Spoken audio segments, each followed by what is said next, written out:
આજે બાબા સાહેબ આંબેડકરની પ્રતિમા પર જે આરોપણ કરે એ બાબતે શું કહેશો? મારું નામ કશિશ છે, હું બીકોમ સેકન્ડ યરની સ્ટુડન્ટ છું. આજે અમે અહીંયા આવ્યા હતા અને બાબા સાહેબ આંબેડકર ઉપર અમે જે છે ફૂલોનો હાર ચડાવ્યા છે અને સેલિબ્રેશન કર્યું છે એક કાઇન્ડ ઓફ, કે જે અમને રિઝાઇન જોઈતું હતું એજ્યુકેશન મિનિસ્ટરનું, એમણે ફાઇનલી રિઝાઇન કરી દીધું છે. તો અમને ખુશી પણ છે કે એક જેનઝી તરીકે એક અમને સક્સેસ મળ્યું છે.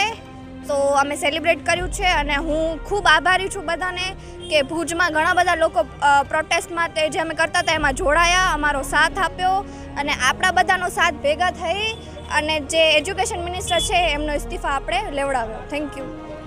આટલી મોટી લડાઈ બાદ આજે 2 દિવસ પહેલે જે જીત થઈ એ બાબતે શું કહેશો? મારું નામ અંકિતા ગોર છે અને હું કચ્છ અને દેશની એક એ જાગૃત નાગરિક છું કે જે આ લડાઈમાં માત્ર ઘરે બેસી અને એમ નહોતી વિચારતી કે બીજા કરશે તો જ થશે અથવા તો કંઈ નહીં થાય.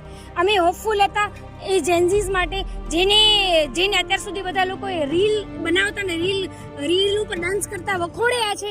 અમે એ બધા લોકો સાથે આવી અને ઊભા અને સાથે મળી અને ધર્મેન્દ્ર પ્રધાન કે જે શિક્ષા મંત્રી હતા, જે નીટ પેપર લીક માટે જવાબદાર હતા, એમની એકાઉન્ટેબિલિટી જે નિર્ધારિત કરી અને રાજીનામું અપાવડાવ્યું છે. 2014 પછી આપણે હોપ મૂકી દીધી, પૂરા દેશે હોપ મૂકી દીધી હતી કે આ સરકારમાં કંઈ નહીં થાય, પરંતુ જે આ જેન્ઝી જનરેશન છે એણે એ કરી દેખાડ્યું છે કે જો યુવાનો જાગે ને તો ઘરે બેસીને એક રીલ બનાવીને પણ સરકારને પાડવાની અને સરકારના મિનિસ્ટરોને પાડવાની તાકાત ધરાવે છે. આ સરકાર ડરી ગઈ છે. એટલે જ એમણે શરૂઆત કરી દીધી છે એક મિનિસ્ટરનો ભોગ લઈને, એક મિનિસ્ટરને રજા આપીને. અને હજુ તો આ શરૂઆત છે. અભી તો ये અંગડાઈએ, આગે ઓર લડાઈએ. મારે અહીંયાથી આ માધ્યમથી કચ્છના બધા જેન્ઝીસને કહેવાનું થાય કે હા, હું સમજી શકું છું તમને તમારા પેરેન્ટ્સે ના પાડી હતી અમારી સાથે આવીને ઉઠવાની, છતાં તમે અમારી સાથે ઊભા, છતાંય તમે ફોરવર્ડ કર્યા, છતાંય તમે ન્યૂઝ બનાવ્યા, છતાંય તમે અમને સપોર્ટ કર્યો. એ બધાનો અહીંયાથી હું આભાર માનું છું અને સાથે સાથે આભાર માનું છું જેમણે મારો વિરોધ કર્યો એનો ખાસ આભાર માનું છું. કેમ કે તમે ત્યાં આવ્યા ને તમે અમારા વ્યૂઝ વધાર્યા અને તમે એ વ્યૂઝ વધાર્યા ને એ રીચ વધી હતી જે કચ્છ સુધી નહોતી પહોંચી ને, આ હવા કચ્છમાં એ લાગી ગઈ. હા, આ કોકરોચો જેને કોકરોચ કહેતા હતા ને બધા, આ કોકરોચો એ છે ને આ દેશની જે નાલી છે ને સાફ કરવાની શરૂ કરી દીધી છે. આ તો જો શરૂઆત છે, જો આગે હોતા હૈ क्या. बहुत मजा आएगा. धन्यवाद.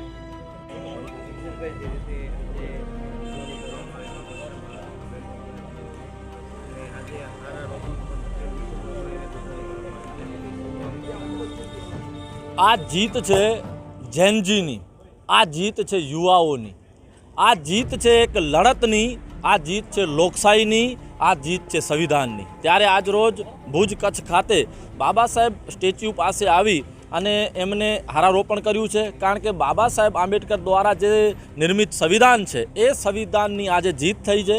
કારણ કે છેલ્લા 36 દિવસથી ઉપર એક જે આંદોલન ચાલ્યો જેનાથી સમગ્ર દેશ વાકેફ છે, જેમાં ખૂબ મોટા પાયે યુવાઓ વિદ્યાર્થીઓએ મળી અને જંતર મંતર ઉપર એક આંદોલન કર્યું, જેમાં સોનમ વાંગચુક 25 દિવસ ભૂખ હડતાલ ઉપર બેઠા. એની સાથે અનેકો નેહા બોહા જેવી અનેક યુવાઓ ભૂખ હડતાલ ઉપર બેઠા અને એમની એક જ માંગ હતી, જે નીટના પેપર લીક થયા એના પગલે જે 23 જેટલા આપણી યુવાઓ દીકરાઓ જે મૃત્યુને પામ્યા, એમણે આત્મહત્યા કરી, એ ખૂબ જ ગંભીર બનાવ હતો. એમનું ધર્મેન્દ્ર પ્રધાનનું રાજીનામું એ મહત્ત્વનું હતું. તો આજે આપણે આ ઉજવણી કરી રહ્યા છીએ, આ જીત થઈ છે તે ધર્મેન્દ્ર પ્રધાનના રાજીનામા થકી થઈ છે. ગઈકાલે આ સરકારને ઝૂકી અને ધર્મેન્દ્ર પ્રધાનનો રાજીનામું આપવું પડ્યો છે. એટલે અમે કહીએ છીએ કે આંદોલન અને યુવાઓની શક્તિ અને યુવાઓની તાકાત ચોક્કસપણે એટલી હદે પ્રચંડ છે કે આ સરકારને પણ ઝૂકવું પડે છે. 12 વર્ષ થયા, આ સરકાર તાનાશાહી સિવાય કંઈ નહોતી શીખી, પણ આ દેશના વડાપ્રધાનને પણ રાત્રે 12 વાગે આવી અને વિડીયો બનાવવું પડે તો આ એક આંદોલનની જીત છે. અને આગળ પણ અમે કહેતા રહીશું કે ચોક્કસ આ દેશ લોકશાહી છે, આ દેશમાં બંધારણનું રાજ ચાલે છે. તો ચોક્કસપણે આવનારા સમયમાં આવા ધર્મેન્દ્ર પ્રધાન જેવા કોઈ પણ રાજકીય નેતાઓ જે ખુદને 30 મારખાન સમજતા હોય તો તેઓની પણ શાન ઠેકાણે આવી જરૂરી છે. તેમજ કચ્છમાં પણ કહીએ છીએ, કચ્છમાં કોઈ એવા અધિકારીઓ કે કોઈ નેતાઓને એવો પાણી ચડી ગયો હોય તો તેઓ પણ શાનમાં પોતાની રીતે સમજી અને આગળનું પ્રજાહિતનું કામ કરે એવી અમારી ચોક્કસ એમના સાથે પ્રેમપૂર્વકની માંગણી રહેશે, અન્યથા આંદોલન કરવાનું અમારા લોહીમાં છે અને ચોક્કસપણે આંદોલન થતા રહેશે. માંગણી એક જ હોય છે કે જ્યારે પણ પ્રજાનું હિત હોય તો પ્રજાનું હિત જળવાય, અન્યથા આજે ભારત જોઈ રહ્યું છે કે ભારતના યુવાઓની જીત થઈ ચૂકી છે અને આગળ જતાં પણ આંદોલનો સફળ થશે.